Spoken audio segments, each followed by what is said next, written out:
সফলতা এমনি এমনি আসে না, তার জন্য কঠোর পরিশ্রম ও চেষ্টা চালিয়ে যেতে হবে ধৈর্য ধরে।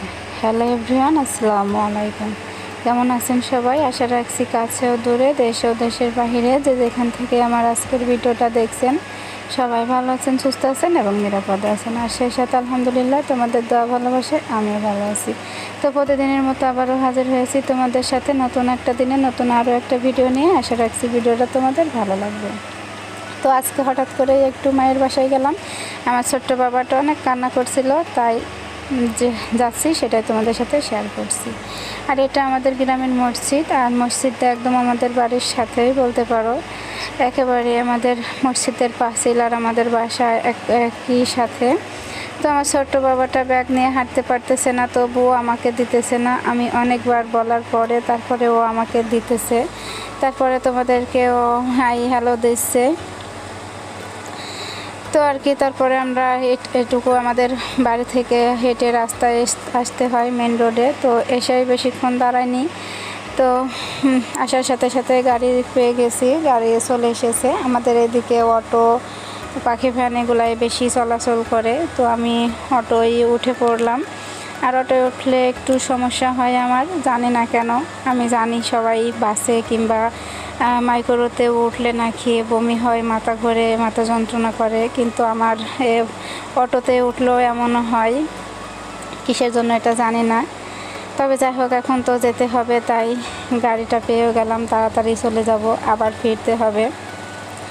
তো সকালবেলায় রান্না টান্না করে খেয়ে গুছগাছ করে তারপরে বেরিয়েছি। তো মায়ের বাসায় যেতে কিন্তু বেশি একটা সময় লাগে না, আর খুব দূরেও না। তো যখন আমাদের নতুন বিয়ে হয় তখন 30 টাকা হলেই আমাদের মায়ের বাসায় যাওয়া হয়ে যেত, কিন্তু এখন যেরকম দ্রব্যমূল্যের দাম বেড়েছে ঠিক তেমনই যানবাহনের চলাচলের জন্য দামটা বেড়ে গিয়েছে। এখন 60 টাকা লাগে তো যেতে। তো এখন অটো থেকে নেমে তারপরে একটা গাড়ি পাল্টিয়েছি, আর এখন আমি পাখি ভ্যানে উঠেছি।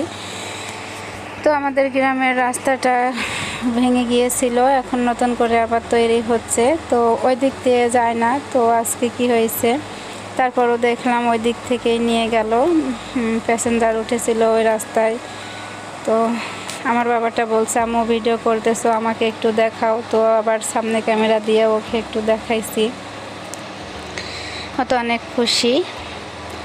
আর এখানে একটা বট গাছ আছে, কৃষকেরা তাদের ক্লান্ত শরীর নিয়ে এখানে বসে রেস্ট করে। আসলে জায়গাটা অনেক ঠান্ডা, তো আমি গাড়ির ওপর থেকে ওখানে যখন আসি অনেক ঠান্ডা অনুভব করি, প্রকৃতির হাওয়া প্রশান্ত হয়ে যায় একদম। তো ওখানে কয়েকটা মহিলা বসেছিল, তাই আমি ওখানের ভিডিও নিতে পারি নাই। ওই বট গাছটা আসলে বান্দা, ওখানে বসে সবাই রেস্ট করে। তো প্রকৃতির কত সৌন্দর্য, আল্লাহর সৃষ্টি কত না সুন্দর।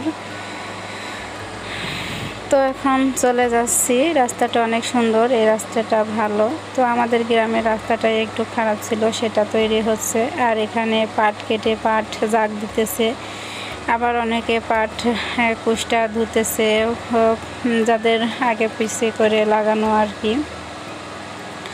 রাস্তাটা অনেক সুন্দর, তাই ভাবলাম একটু ভিডিও করে নেই।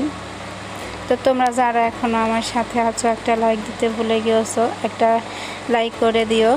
আর আমার ভিডিওর কোনো অংশ বা আমার কথার কোনো অংশ যদি তোমাদের ভালো লেগে থাকে, তাহলে লাইক করে ছোট্ট একটা কমেন্ট করে চ্যানেলটিকে সাবস্ক্রাইব করে দিয়ে পাশে থাকা বেল বাটনটি প্রেস করে আমার সাথেই থাকতে পারো, যাতে করে আমি ভিডিও ছাড়ার পরই তোমাদের কাছে নোটিফিকেশান চলে যায়, আর সেটা তোমরা সময় মতো করে দেখে নিতে পারো।